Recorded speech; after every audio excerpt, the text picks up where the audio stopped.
가 뭔가 호세아서 호세아 그러면 그 사랑과 권면입니다. 그러니까 더 구체적으로 말하면 호세아서는 하나님의 사랑을 가르치는 책이에요. 물론 거기 보면 책망도 있고 하나님의 진노에 대한 경고의 말씀도 있는데 궁극적으로는 호세아서는 하나님께서 하나님의 백성들을 얼마나 사랑하시는가. 그래서 하나님의 사랑을 이렇게 드러내는 책이다 이렇게 보시면 되고요. 자, 그 다음에 호세아서의 명칭 그리고 기록자에 대해서 호세아 그 보면 오래된 번역본인 70인역 거기다 줄거 놓으세요. 우리가 70인역이 가장 오래된 번역본이죠. 70인역에는 오세라고 이름하였고 그 다음에 후대 조금 시간이 지나서 벌게이트 번역에서는 오세라고 했고 개역자 루터에 의해서 히브리어 성경을 번역하면서 호세아라고 불렀다. 이런 것은 우리가 참고로 상식적으로 알아둬야죠. 호세아. 그래서 오늘까지 쓰고 있다. 그래서 호세라고 하는 말은 구원, 막 그런 뜻이 있죠. 구원, 호세아.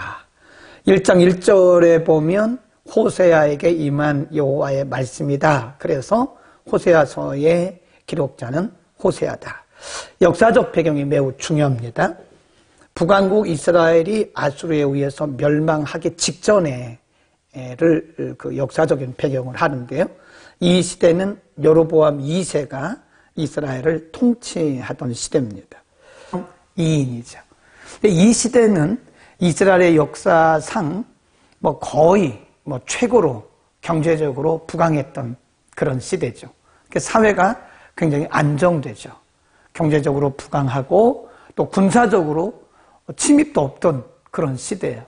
그런데 육신적으로는 경제적으로 풍성하고 또 군사적인 침입도 없고 그렇게 안정되잖아요. 그런데 반대 이런 때 영적으로는 굉장히 타락을 합니다. 대개 보면 우리가 교회사를 봐도 그렇고요. 세계사를 봐도 그렇고 전체적인 흐름을 보면 가장 경제적으로 부강했던 때가 영적으로 가장 타락했던 때인 것을 볼 수 있어요. 반대로 경제적으로 어렵고 또 군사적인 침입이 있어서 국가적인 위기가 있을 때 교회가 살아나고 깨어나고 개인의 심령도 살아나죠. 그러니까 이건 어떻게 보면 반비례적인 성격이 있더라고요. 그러니까 우리가 물질적으로 넉넉한 게 꼭 좋은 건 아닙니다. 물질적으로 넉넉하고 사회적으로 안정된 거는 우리가 육신적으로는 좋지만 그때 잘못하면 영적으로 타성해졌기 쉬워요. 신앙이 점점 약해지고요. 침륜에 빠지기도 하고 그 다음에 어떤 성령의 충만함 이런 게 없죠. 왜냐하면 모든 것이 넉넉한데 기도하겠습니까? 기도할 필요성을 못 느끼는 거죠. 그러니까 오히려 상대적으로 여로보암 2세 때는 군사적으로 정치적으로 사회적으로 경제적으로 매우 안정된 시대였는데 오히려 이스라엘 백성들이 하나님을 더 멀리 떠났던 시대다. 그 시대를 배경으로 한다. 꼭 기억을. 첫 번째 부분은 하나님이 경고하는 부분인데요. 1장부터 3장입니다. 이런 분들은 나중에 이제 동영상을 보셔도 되고 아니면 성경을 더 구체적으로 공부하실 분들은 이런 거를 캡처해 놓으시면 좋죠. 그 다음에 두 번째 부분이 4장부터 10장이에요. 여기는 하나님께서 징벌, 하나님의 진노, 징계에 대해서 예고하시죠. 그 다음에 세 번째 부분은요, 11장부터 14장입니다. 11장부터 14장, 마지막 부분이, 여기가 이제 결론이죠. 하나님께서 이들에게 회복을, 결국은 하나님 이 말씀 하시려고 한 거죠. 이 말씀 하시려고 하는 건데, 자, 이렇게 이제 첫 번째 부분, 두 번째 부분, 세 번째 부분을 이제 단락별로, 주제별로 나눠 드렸고요. 자, 이제는, 의도란 말은 계획이죠. 이것이 1장 그리고 2장에 있습니다. 하나님께서 어느 날 갑자기 호세아라고 하는 사람에게 이상한 명령을 하세요. 거기 보세요. 2절, 1장 2절. 성경 펴놓으세요. 1장 2절. 여호와께서 비로소, 꼭 줄보세요.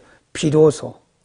비로소, 그 말은 하나님의 시간이 되었을 때 그런 뜻입니다. 이런 부분들을 잘 보셔야 돼요. 하나님의 시간이 되었을 때, 아까 뭐라고 그랬죠? 여로보암 2세 때에 정치적으로, 경제적으로, 사회적으로 안정되었다고 그랬잖아요. 그러나 이스라엘 백성들의 중심은 하나님을 떠났어요. 바로 그때 그 말이에요. 여호와께서 바로 그 시간에 하나님이 비로소 호세아로 말씀하시니라. 여호와께서 호세아에게 이르시되 너는 가서 음란한 아내를 취하여 음란한 자식들을 낳으라. 이 나라가 여호와를 떠나 크게 행음하였다. 그래서 3절에 보면 저가 가서 디볼라임의 딸 고멜을 취하였더니 저가 잉태하여 아들을 낳음에 호세아에게 이르시되 그 이름을 이스루엘이라 하라. 그 다음에 6절 고멜이 또 잉태하여 딸을 낳았는데 루하마라 하라. 그리고 9절에 여호와께서 이르시되 젖된 후에 또 하나를 아들을 낳았는데 그 이름을 로암미라 하라. 그래 이스라엘, 그다음에 루하마, 로암미 그렇게 말을 하라 그래요. 네, 여기 보면 첫 번째 아들은 이스라엘, 그다음에 루하마, 로암미. 여기서 로라고 하는 것은요 히브리어에서 이렇게 쓰는데 이게 아니다 그런 뜻이에요. 뭐가 아니다. 그러니까 루하마 이게 아니다. 암미가 아니다. 로란 말은 아니다 그런 뜻입니다. 그렇게 이제 아주 이상한 말씀을 하셨어요. 그러니까 그 음란한 여자를 데려다가 아내를 삼아서 음란한 자녀를 낳아라. 하나님 이름도 알려주셨어요. 이름을 로루하마, 로암미. 그 뒤 보세요. 그 뜻이 뭔가 나옵니다. 10절 보세요. 9절도 여호와께서 이르시되 그 이름을 로암미라 하라. 로암미. 너희는 내 백성이 아니다 그런 뜻이에요. 나는 너희 하나님이 되지 아니할 것이다. 아니다. 하나님 지금 굉장히 세게 말씀하시는 거예요. 그 다음에 2장으로 갑니다. 그런데 2장 1절에 보면 너희 형제에게는 암미라 하고 너희 자매에게는 루하마라 하라.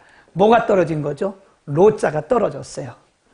그러니까 루하마, 로암미 그 말은 하나님이 지금 상징성을 가지고 그 자녀의 이름을 이렇게 지은 거예요. 아들, 딸의 이름을. 너희는 내 백성이 아니야.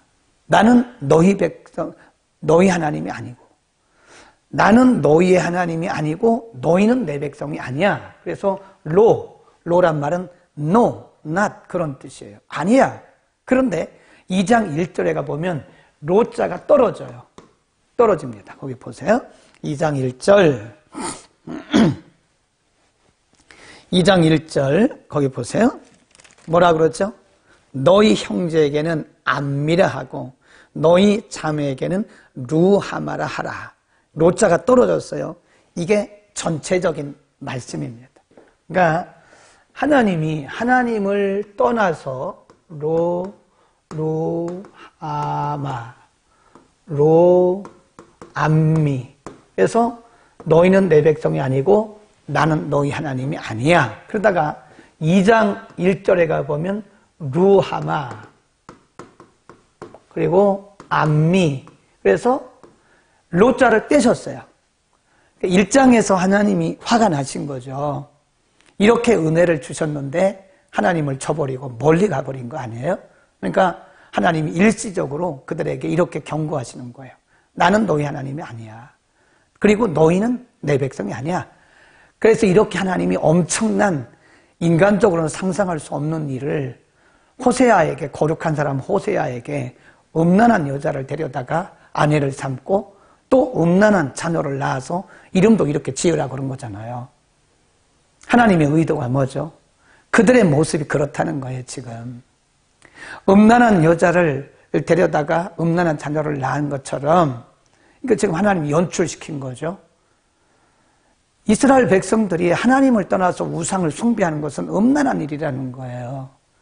그래서 음란하게 살아가고 있는데 14장까지 하나님께서 계속 말씀하시려고 하는 것은 그러나 이제 너희가 내 백성이 되고 내가 너희의 하나님이 되겠다고 하는 내가 로자를 떼어주겠다. 그게 뭐죠? 이게 하나님의 은혜예요. 은혜. 원래는 로루하마예요. 로암미예요. 하나님의 백성이 아니에요. 그런데 하나님이 로자를 떼어주시겠다는 거예요. 그래서 루하마 암미, 그 말은 뭐죠?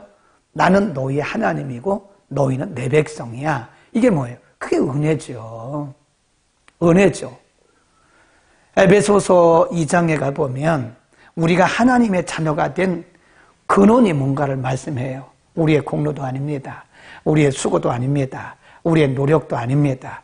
그리스도 안에서 우리에게 주시는 하나님의 은혜다. 은혜예요. 하나님 우리에게 그리스도 안에서 거저 주신 거예요. 그러니까 우리는 은혜의 싸개 아래 하나님의 은혜의 보자기로 우리를 이렇게 덮어주신 거예요. 은혜의 보자기. 하나님의 은혜가 아니면 우리는 존재할 수가 없어요. 모든 것이 은혜입니다. 네. 우리 가운데 있는 모든 것 하나부터 10까지 우리가 이 땅에 존재하는 것도 하나님의 은혜예요. 우리가 이렇게 말씀을 가르치고 말씀을 배우는 거 이거 다 은혜입니다.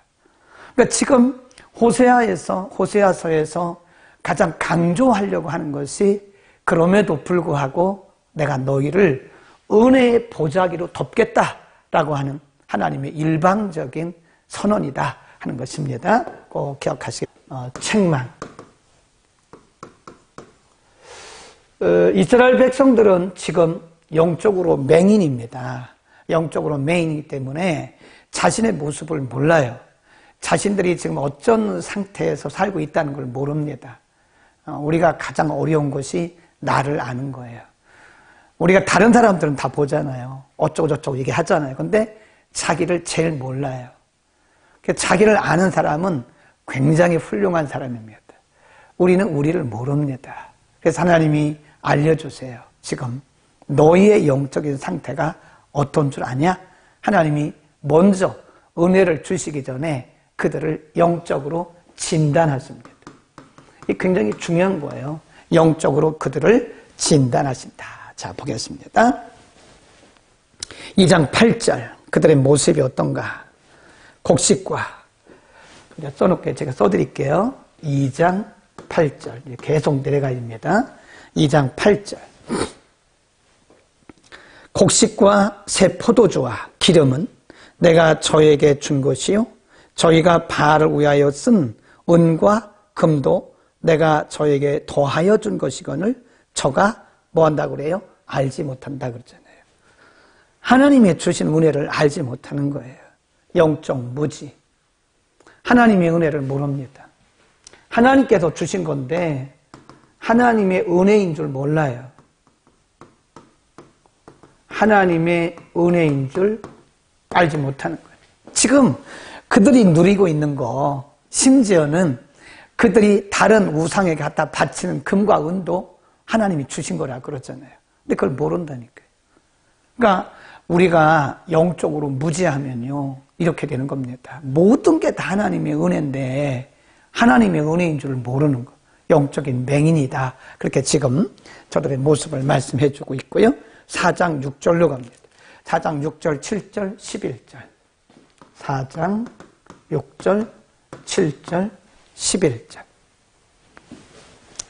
자, 4장 6절 봅니다. 내 백성이 거기 줄거놓으세요. 지식이 없음으로 망하는도다. 내가 지식을 버렸으니 여기 지식은 하나님을 아는 지식을 말하는 거예요.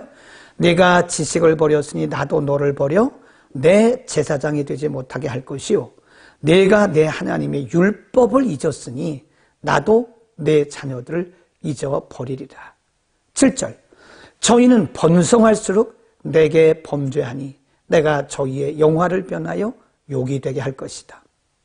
11절 그러면 저희들이 왜 이렇게 영적으로 맹인이 되었는가?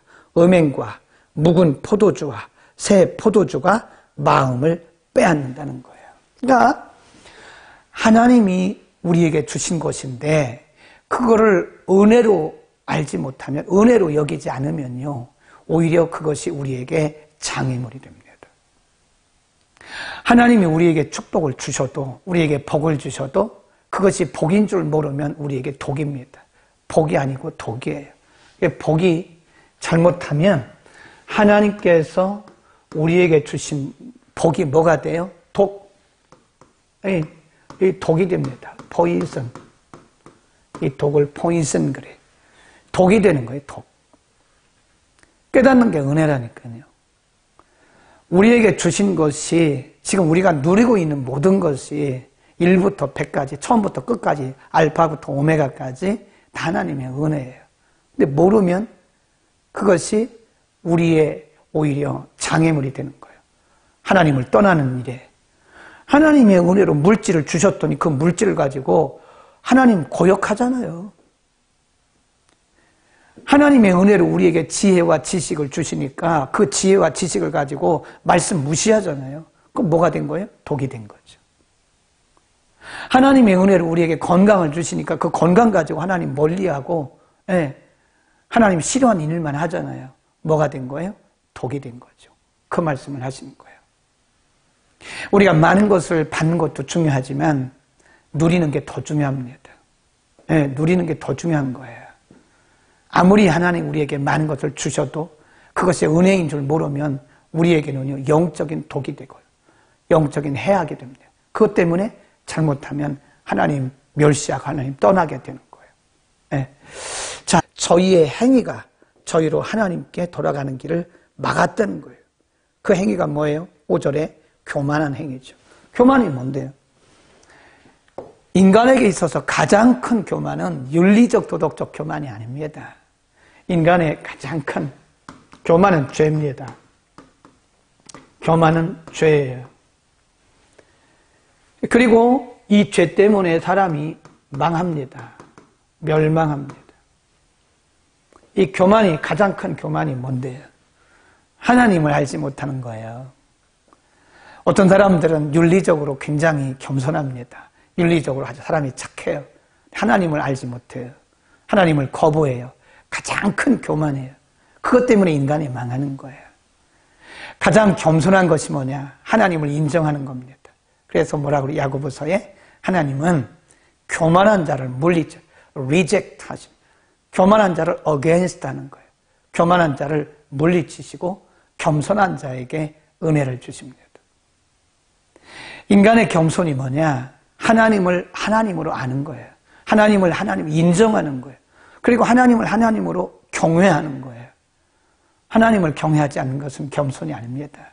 아무리 착하게 보여도 그 착한 거 아닙니다. 겸손 아닙니다. 인간의 가장 큰 교만은, 가장 큰 무지는 하나님을 하나님으로 인정하지 않는 거다. 그래서 잠언 1장에도 보면 뭐라 그래요? 지혜와 지식의 근본은 하나님을 경외하는 것이다. 근본이란 말이 beginning입니다. beginning, 시작. foundation, 기본. 모든 지혜와 지식의 기본과 근본과 시작은 하나님을 인정하고 하나님을 경외하는 것이다. 반대로 하나님을 경외하지 않는 것이 인간의 최악의 교만이다. 꼭 기억하시기를 바랍니다. 자, 그 다음에 넘어갑니다. 7장으로 갑니다. 7장 1절. 내가 이스라엘을 치료하려 할 때에 에브라임의 죄와 사마리아의 악이 드러나도다. 저희는 괴사를 행하며 안으로 들어가도 도적질하고 밖으로도 떼지어 노략질하고 내가 그 여러 가지 악을 기억하였음을 저희가 마음에 생각하지 않는다는 거예요. 10절. 이스라엘의 교만은 그 얼굴에 증거가 되나니 저희가 이 모든 일을 당하여도 그 하나님 여호와께로 돌아오지 않고 구하지도 않는다는 거예요. 8장 4절.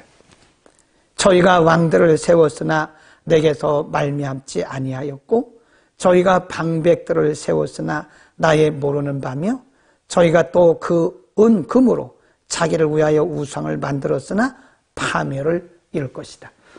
그러니까 하나님 없이 하는 거예요. 그러니까 하나님 없는 삶은요, 무지입니다. 그 자체가 죄고요. 그러니까 뭐라 그래요? 저희가 왕을 세웠지만, 왕들을 세웠지만 나하고 상관이 없는 거야. 저희들이 지도자를 세웠지만 그것도 나하고는 상관이 없는 거야. 네. 그러니까 우리가 가만히 생각해 보면 오늘 우리가 이런 일 저런 일 하잖아요. 이것도 하고 저것도 하고 많은 일을 해요. 그런데 하나님이 이렇게 말씀하실 수 있어요. 나는 몰라. 이렇게 말씀할 수 있는 거예요. 나하고 상관이 없어. 하나님 그렇게 말씀하실 수 있어요. 뭐 하지 않으면 우리가 하나님을 인정하지 않고 하나님을 경외하지 않고 내 생각대로 하는 것은 하나님과 전혀 상관이 없어요. 때로 우리는 착각할 때가 있어요. 내 생각대로 해놓고 하나님께서 하셨다고. 잘 분별해야 됩니다. 내 생각대로 내 경험대로 하고 하나님이 하셨다고 생각하는 경우가 많아요. 그러니까 우리가 주의 일을 하더라도 하나님께로부터 말미암았는가 아니면 내 생각으로, 내 뜻으로, 내 경험으로 하는가를 잘 보셔야 돼요. 기도하지 않고 하는 것은 매우 위험합니다. 기도하고 해도 우리가 내 생각이 얼마나 많이 거기에 첨가되는지 몰라요. 분별한다는 게 쉽지 않죠?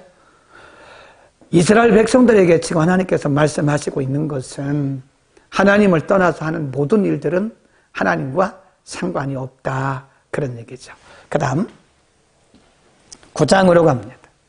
9장 10절 9장 10절 옛적에 내가 이스라엘 만나기를 광야에서 포도를 만난 같이 하였으며 너희를 열조보기를 포도나무에서 처음 맺힌 첫 열매를 봄같이 하였거늘 저희가 바알부올에 가서 부끄러운 우상에게 몸을 들임으로 저희의 사랑하는 우상같이 가증하여졌다. 무지하다 그 말이죠. 10장 1절 이스라엘은 열매 맺는 무성한 포도나무라 그 열매가 많을수록 제단을 많게 하며 그 땅이 아름다울수록 주상을 아름답게 하도다.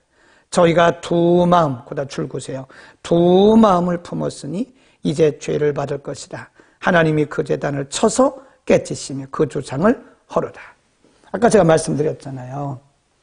하나님의 은혜를 모르니까요. 하나님이 주신 복을 가지고 더 멀리 가는 거예요. 네. 모든 것이 하나님께로부터 말미암았는데 그 하나님께서 주신 걸 모르니까 오히려 그것이 하나님을 떠나는 오히려 방편이 되더라. 그런 겁니다. 이게. 그 다음 11장 3절 그러나 내가 에브라임에게 걸음을 가르치고 내 팔로 안을지라도 내가 저희를 고치는 줄을 저희가 알아요 몰라요? 모른다니까요. 영적 감각이 있으니까 하나님이 그들을 안고 그들에게 은혜를 주심에도 불구하고 모른다는 거예요. 몰라요. 네, 얼마나 안타까워요. 4절 내가 사람의 줄 곧 사랑의 줄로 저희를 이끌었고 저희에게 대하여 그 목에서 멍에를 벗기는 자같이 되었으며 저희 앞에 먹을 것을 두었었노라. 그래도 몰라요. 몰라. 자, 두 번째 주제입니다. 이런 이스라엘 백성들에게 대해서 하나님의 경고. 두 번째 주제. 하나님이 그냥 보고만 계시는 게 아니죠. 하나님의 백성들인데 하나님께서 그냥 두실 리가 없죠. 예. 그러니까 하나님이 경고하세요. 그리고 책망하세요. 하나님의 책망이 없으면 우리는 사생자입니다. 하나님의 백성이 아닐 가능성이 커요. 히브리서 12장에 보면 징계에 대한 말씀을 하십니다. 하나님은 아비가 자녀를 징계한 것처럼 하는 것처럼 사랑하시는 자를 징계하신다고 그랬어요. 하나님이 사랑하실수록 책망을 하십니다. 주일 성수도 안 해요. 11조도 안 해요. 내 마음대로 살아요. 내 생각대로 살아요. 내 방식대로 살아요. 내 상식으로 살아요. 그런데 nothing happened. 아무 일도 없어요. 그러면 그게 복이 아닙니다. 그게 복이 아니에요. 하나님은 하나님이 사랑하시는 사람일수록 세밀하게 간섭하세요. 그래서 우리의 생각만 잘못해도 하나님이 책망을 하세요. 말씀으로 책망하시든지 사람을 통해서 책망하시든지 얼굴이 붉어질 만큼 하나님 우리에게 책망을 하세요. 사랑하시니까. 여러분, 우리가 자녀들을 사랑하면 책망하죠? 책망하지 않으면 그건 성경적이지 아닙니다. 성경에는 내가 자녀를 사랑하면 반드시 거기에 체벌을 하라고 그랬어요. 자녀를 사랑하는 것은 우리가 부모가 자녀를 사랑한다면 잘못된 길로 갈 때 반드시 책망하고 체벌을 해야 됩니다. 매를 대라고 그랬어요. 아이들 다 버리는 겁니다. 하나님은 사랑하시는 자녀를 책망을 하세요. 책망하십니다. 그 다음 어떻게 책망하고 경고하시는가? 2장으로 다시 갑니다. 2장 9절 하나님이 책망하세요. 그러므로 그 시절에 내가 내 곡석을 도로 찾으며 그 시기에 내가 내 포도주를 도로 찾으며 또 저희 벌거벗은 몸을 가리울 내 양털과 내 삶을 빼앗을 것이다. 무서운 말씀 아니에요? 하나님이 도로 빼앗으신다는 거예요. 하나님을 영화롭게 하고 하나님을 경외하고 하나님을 섬기며 살라고 하나님이 은혜를 주셨어요. 물질도 주셨어요. 건강도 주셨어요. 지식도 주셨어요. 그런데 그걸 가지고 하나님 멀리하고 그러면 하나님이 그냥 두고 보시다가 도로 다 뺏으세요.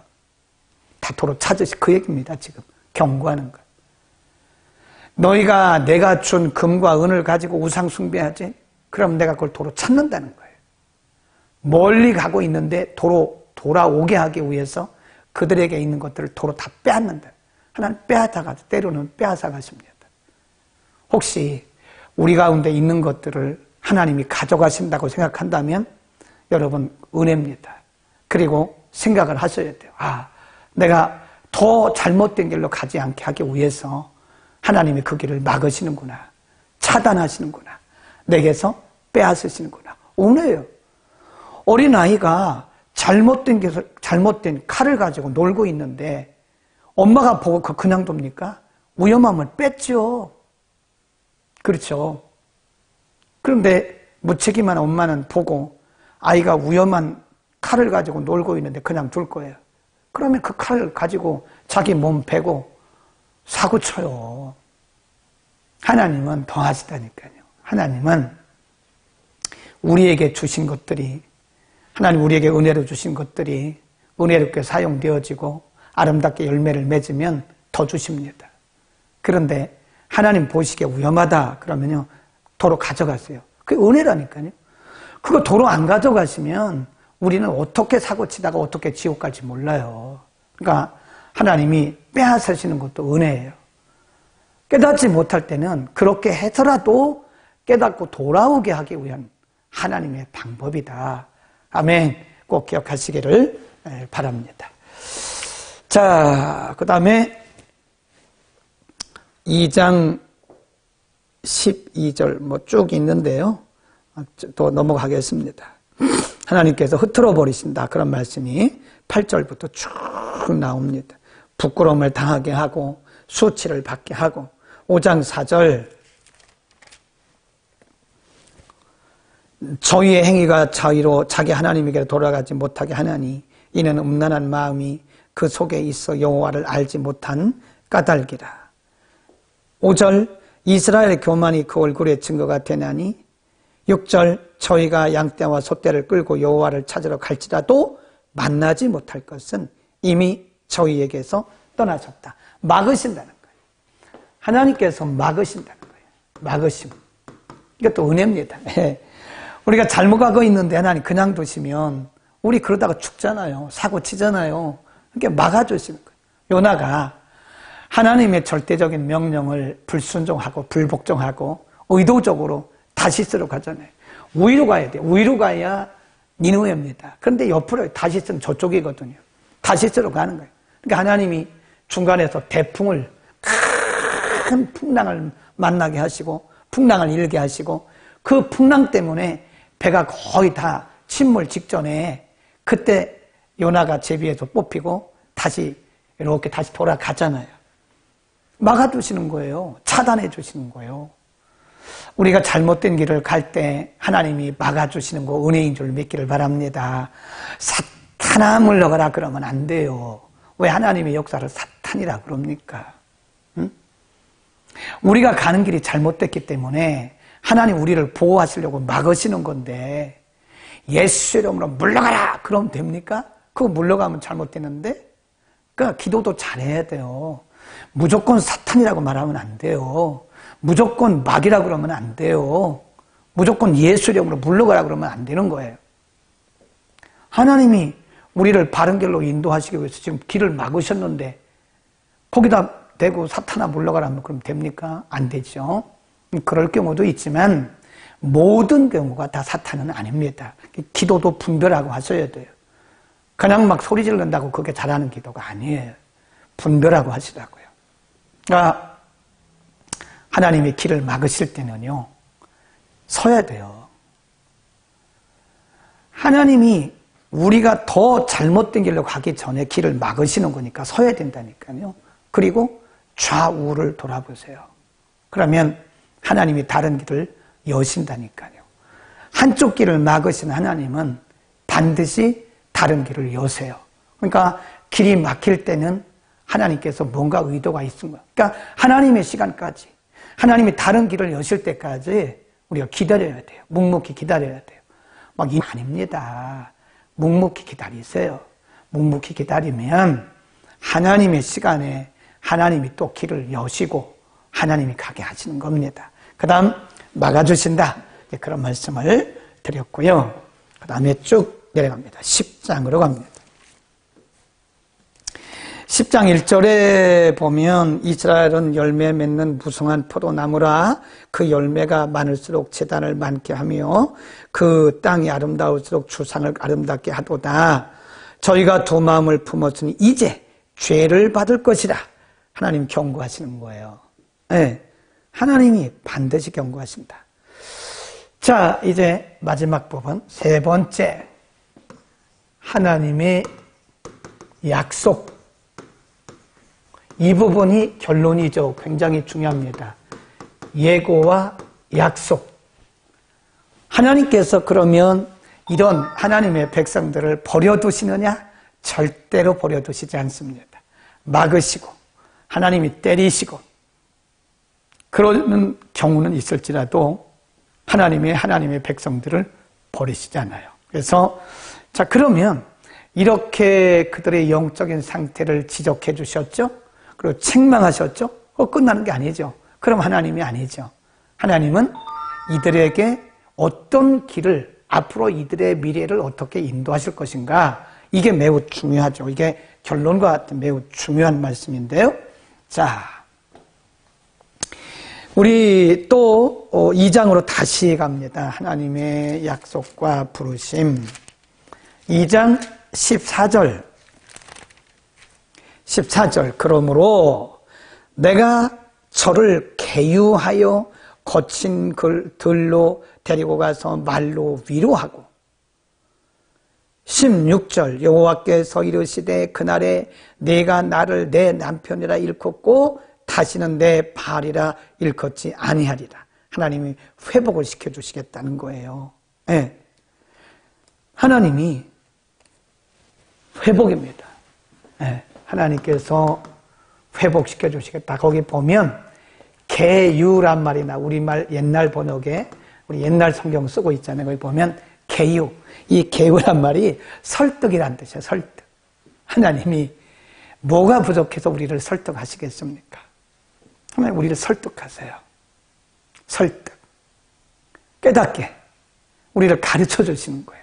말씀을 통해서 설득해 주시고 또 어떤 사건을 통해서 설득해 주시고 그래서 깨닫게 하시고 하나님을 알게 하시고 하나님의 뜻을 알게 하시는 거예요. 얼마나 좋으신 분이십니까? 어디로 데리고 가신대요? 들로 데리고 나가서 하나님이 이스라엘 백성들을 들로 데리고 나가셔서 거기서 그들을 설득하시고 깨닫게 해주신다. 오늘 우리가 이렇게 살아가는 것은요, 하나님이 우리를 끊임없이 설득하시고 우리를 가르쳐 주신 거예요. 그래서 우리가 오늘 이렇게 있는 거지 우리의 힘과 우리의 지혜로 있는 게 아닙니다. 잘못된 것은 지적해 주시고 또 깨닫게 해주시고 때로는 책망해 주시고 때로는 알려주시고 우리를 설득하시는 하나님. 우리가 그거를 뭐라 그러냐? 하나님의 설득. 거기다 줄 긋고 써놓으세요. 하나님의 설득의 즉 6장으로 갑니다.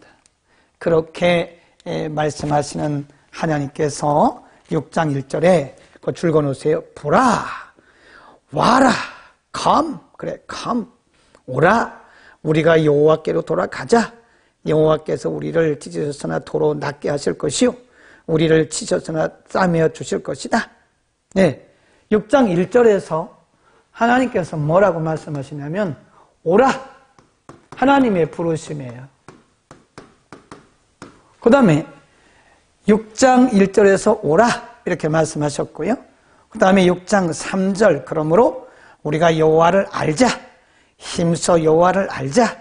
그의 나오심은 새벽빛같이 일정하니 비와 같이 땅을 적시는 늦은 비와 같이 우리에게 임하실 것이다. 하나님을 알고 하나님께 돌아가면 하나님께서 은혜의 단비를 내려주신다. 아멘. 그 다음에 10장으로 갑니다. 10장 12절. 너희가 자기를 위하여 의를 심고 긍휼을 거두라.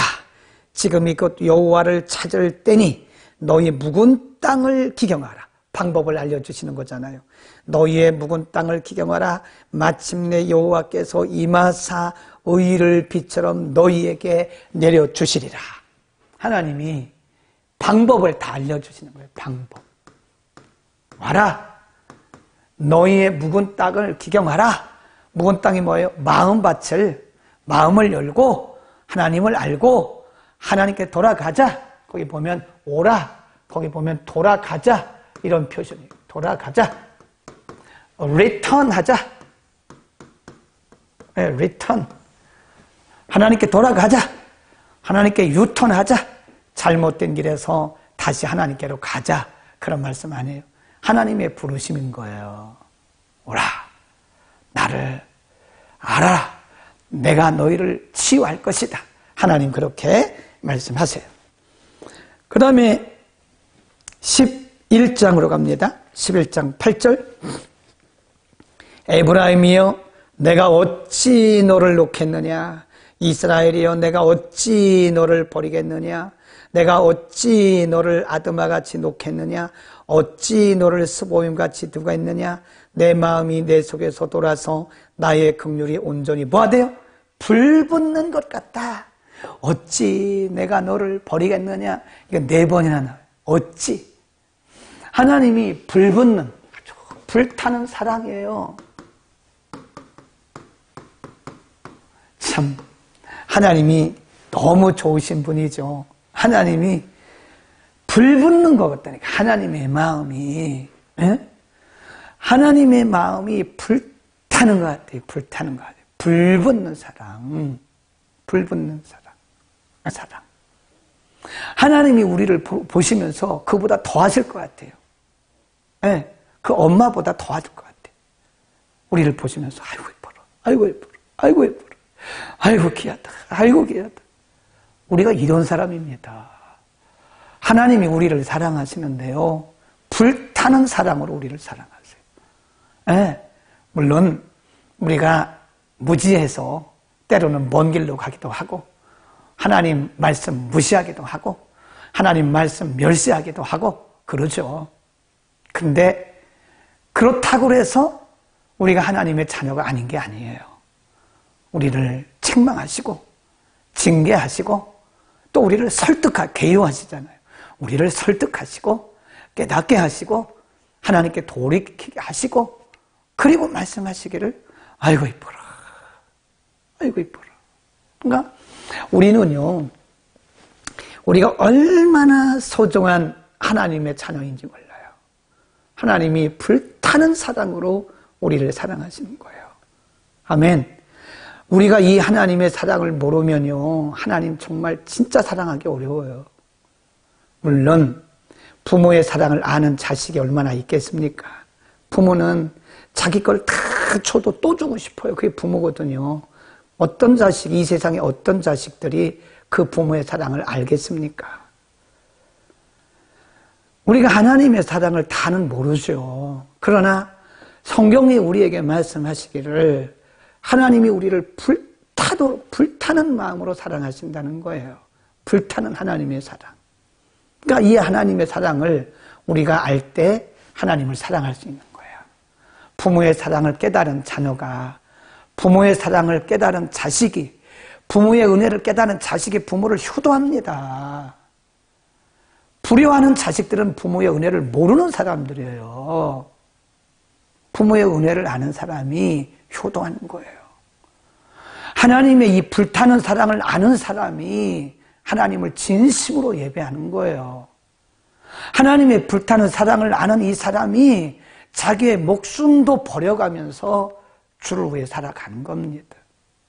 우리가 하나님을 예배하는 것도요, 시간도 늦게 오고 그냥 슬리퍼 신고 직직 끌고 오고, 이건 하나님의 사랑을 모르는 사람이에요.